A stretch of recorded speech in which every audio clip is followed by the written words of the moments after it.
கர்த்தருக்கு ஸ்தோத்திரம். இந்த வாய்ப்பை தந்த கர்த்தருக்கும் உங்களுக்கும் என் நன்றியையும் வாழ்த்தையும் தெரிவித்துக் கொள்கிறேன்.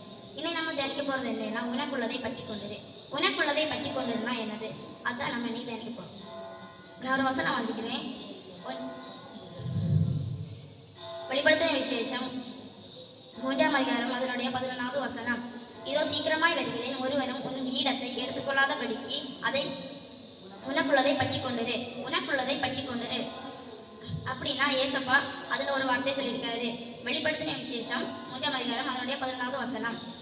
இதோ சீக்கிரமாய் வருகிறேன், ஒருவனும் உன் கிரீடத்தை தான் நம்ம ஏசப்பா சொல்றாரு. அதை உறுதியை பற்றி கொண்டிருக்கணும். நம்ம உறுதியை பற்றி கொண்டிருக்கணும்.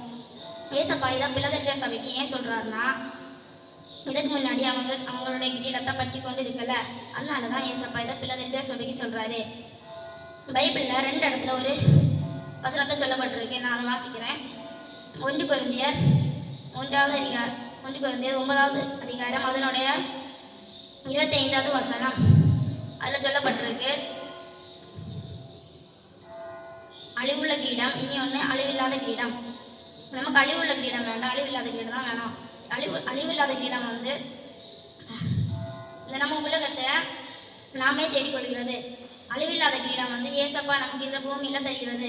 இன்னொன்று பார்த்தீங்கன்னா வேற கிரீடம் சொல்லப்பட்டிருக்கு. அபிஷேக தைலம் என்னும் கிரீடம், ஜீவ கிரீடம். நம்ம அதில் அபிஷேக தைலம் என்னும் கிரீடம் தான் பார்க்க போறோம். அபிஷேக தைலம் என்னும் கிரீடம்னா ஏசப்பா நமக்கு இந்த பூமியில தருகிறது. அது ஒரு மனிதனுக்கு மேன்மையாகிறது. அது ரட்சிப்பு, மேன்மை, அந்த மாதிரி நிறைய இருக்கு. ஜீவ கிரீடம் பார்த்தீங்கன்னா அது ஒரு மனிதனுக்கு ஏசப்பா பரலோகத்தில் தருகிறது. அது நம்ம ஆத்மாக்களை கூட்டிய ரட்சிக்கப்படுற அந்த மாதிரி வாங்கலை. இப்போ நம்ம ப்ரேயர் பண்ணலாம். எங்களை அதிகமாக நேசிக்கும் பரலோகம் நல்ல பிதாவே, இந்த நாளை தந்ததுக்காக நன்றி ஏசப்பா. இந்த வேலையிலும் ஏசப்பா உங்களுடைய கிரீடத்தை பற்றி நாங்கள் ஏசப்பா படித்தோம் ஏசப்பா. இதே ஏசப்பா நாங்கள் உறுதியை பற்றி கொண்டு இருக்க உதவி செய்யுங்க. இயேசு பிதாவே, ஆமேன்.